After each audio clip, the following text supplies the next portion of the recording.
Hi everyone, Pablo here again.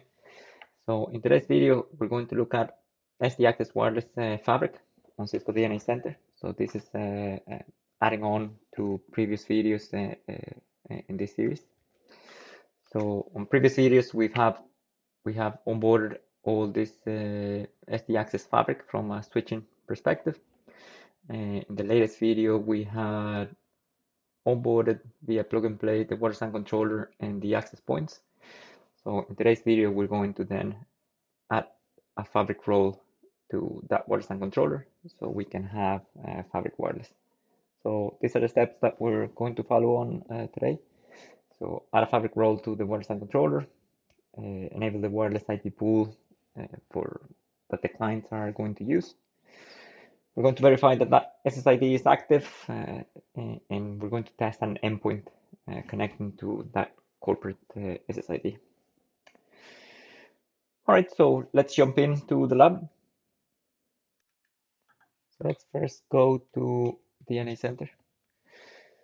Just a quick recap. So we have our inventory, the borders, water stand controller in HA SSO, and our edge devices. There's an error here.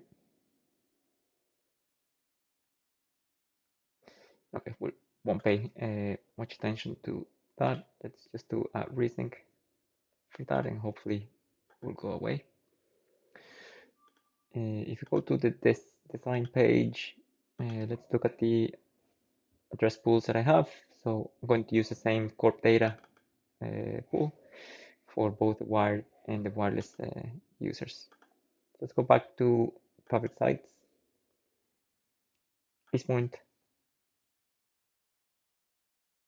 So we have our switching infrastructure and then our water stand controller along the access points. So they're grayed out, which means they're not part of the fabric.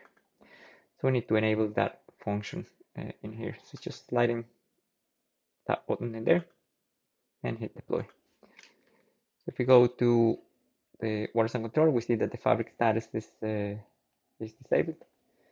But once that task is finished, we'll see how that changes.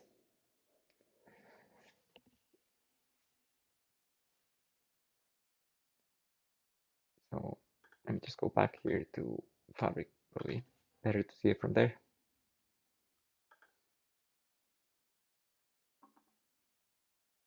So that has changed to filled with the blue color and the water stand controller or the fabric wireless functionality added onto it.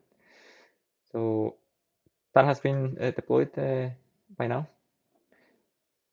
So you can then see the steps that DNA Center has taken in there.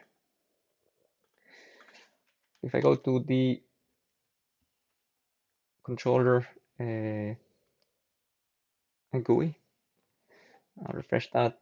I can see then the fabric status has been enabled. So there's our corp SSID, which we're going to use in there.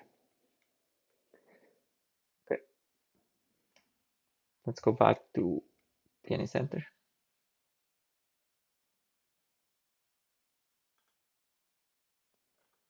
And let's go to host onboarding. So we have our close authentication for 802.1x.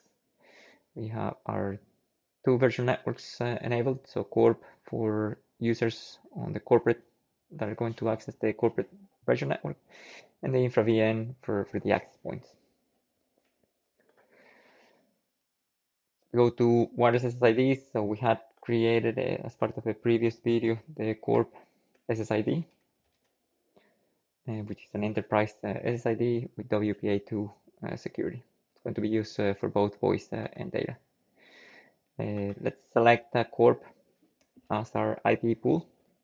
So when I had added the pool in here, corp, I had enabled the wireless pool tick box. So just to look at it again. So when I click add, just make sure that you select that wireless pool. Otherwise, it won't show up under the wireless SSIDs. So corp.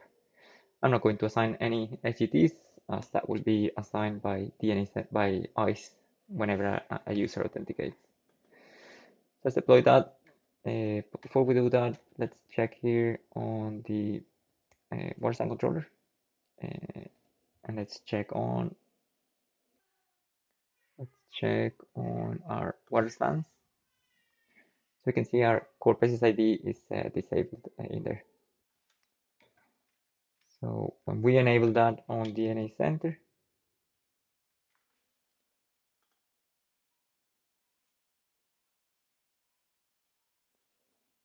so ideally we should see that SSID being enabled on the wireless LAN controller. So let's wait for that to finish, which it seems it has. So it has been deployed. Go to the wireless LAN controller here, we do a refresh. So that SSID has been enabled in there. So ideally we should see that SSID from the endpoint. So I have an endpoint here, which I can log in here. So this machine or this endpoint has been added to the domain, to the Active Directory domain. And ideally we should see that SSID being broadcast. So it's not showing up here. So I probably have missed one of the steps. Let's review that from DNA Center. So I had paused the video and checked in the background. So I realized that the wireless NIC that is attached to the virtual machine only supports 2.4 gigahertz. So in a previous video, I had created the SSID with 5 gigahertz. So obviously the client was not going to see that SSID being advertised. So I came here to design network settings, wireless, and edit the SSID. So I had changed that to 2.4 gigahertz. So it was 5 gigahertz only when I had initially created that SSID. I had also enabled MAC filtering and fastlane. I have now disabled those because we don't need those. And I've set the fast transition to enable, as well as modified some of the timers in here.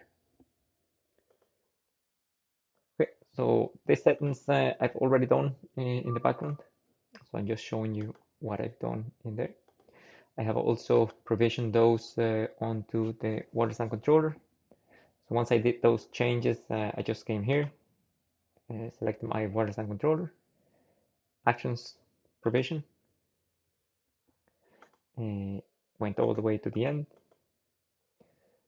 So the new settings for that corp SSID were reflected in here as no fastlane, no MAC filtering, and then 2.4 gigahertz only, and then the timeouts have changed as well in there. I'm not going to deploy because I've done that in the background. And if you go to the wireless LAN controller, I can see then that SSID has those security features showing a bit different than they were before. Okay, what we also have to check is on ICE. So once I post the video, I also took the time to edit the policy sets and the authorization profiles for those wireless clients. So let's review what I have done.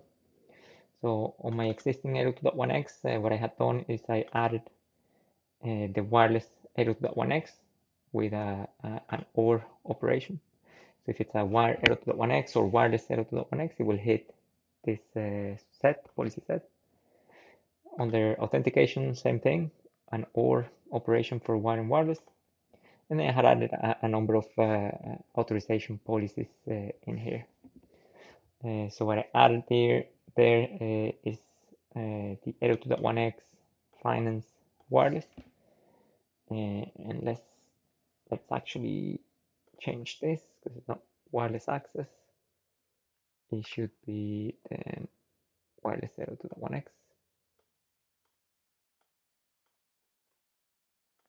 It's not. And this one, we shouldn't be using that one. So let's disable that for now.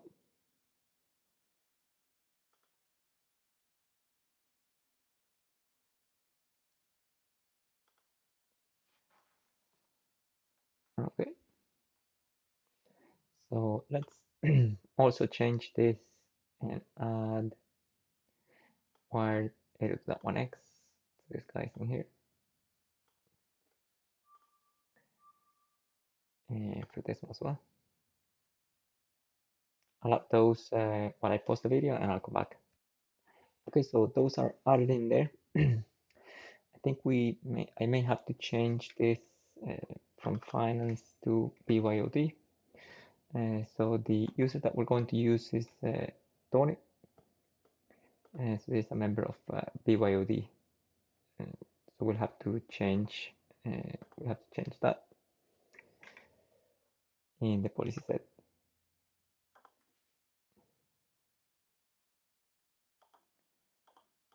So let's rename this to BYOD. So it's not finance.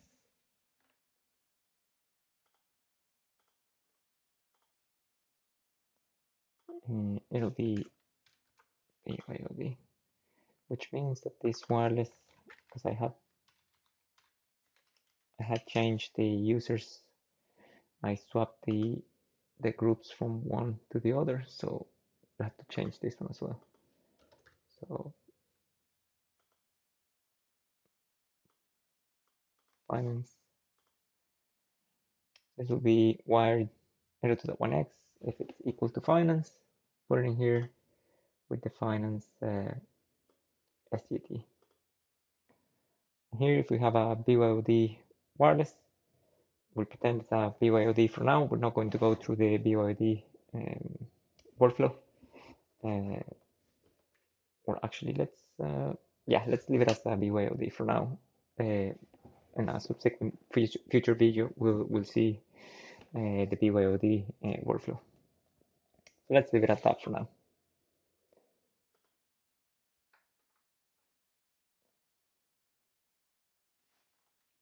So rule name is already in use. Of course, so next. So obviously this one is a repeat. So let's get rid of this.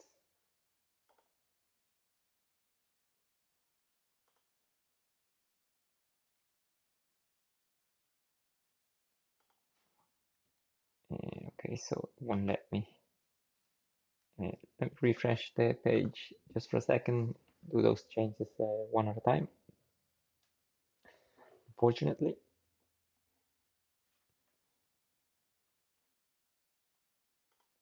Let's go back in here.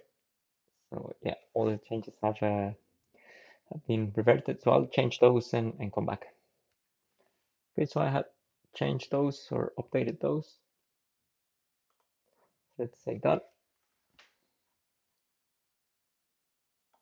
Okay, so that's how the policy sets look now. So we have our finance for wired to that 1x, and we have our BYOD wireless rule in there. So as I said, it is not a proper BYOD workflow. We'll just pretend it's a BYOD device for now. Okay, so I have also a client. So let's open up that client. This client is added onto the domain. So from the domain perspective, then on Windows Server. So I have a group policy assigned to those client devices. So both for the wired and the wireless. So if a client is in the domain, it will inherit the .1x authentication for Ethernet. So these are the settings that I put in here. So on take that, leave this ticked in there, and nothing there on the advanced. So that's on the wired side of things. And I have also created this group policy for wireless. So it looks similar, just here I've added the corp SSID via the add infrastructure. And what I've done there is same thing on the security side of things. So untick the verify server and make sure that's ticked in there, and nothing here. So I just leave that there as the default. Okay, so when that client logs in,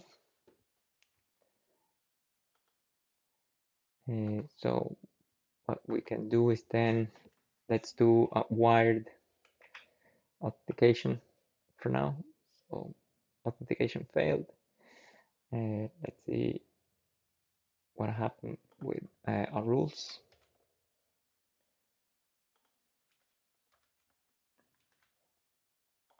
So operations like logs.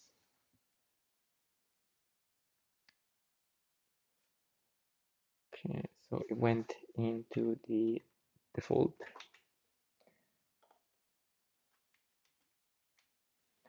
So let's go to our policy sets, edit to 1x.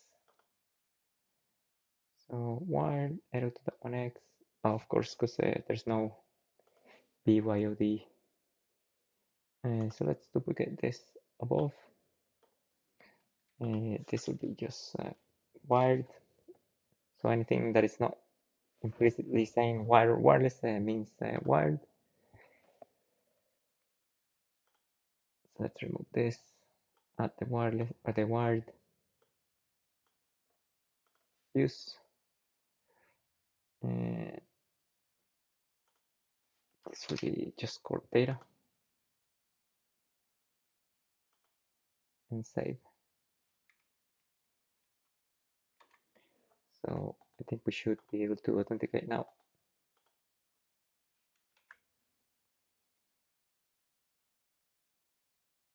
Looks much better now.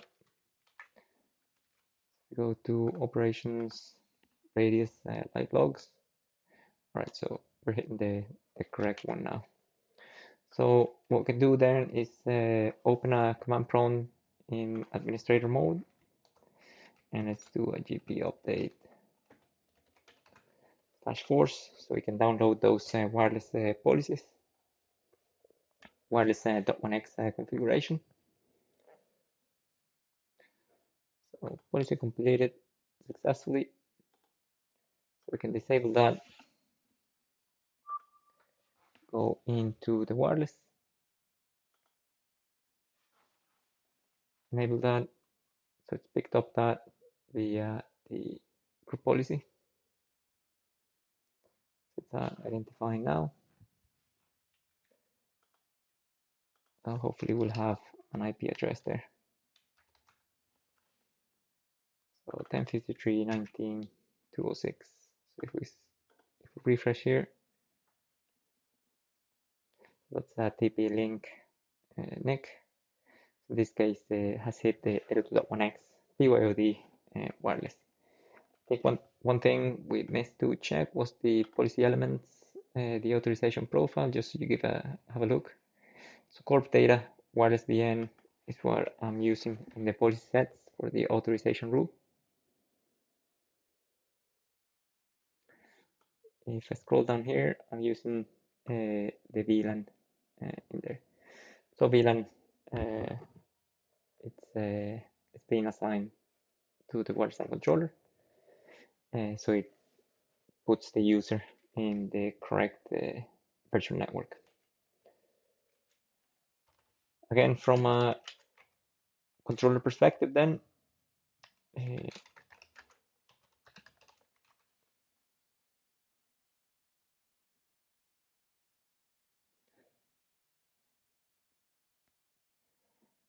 we can see then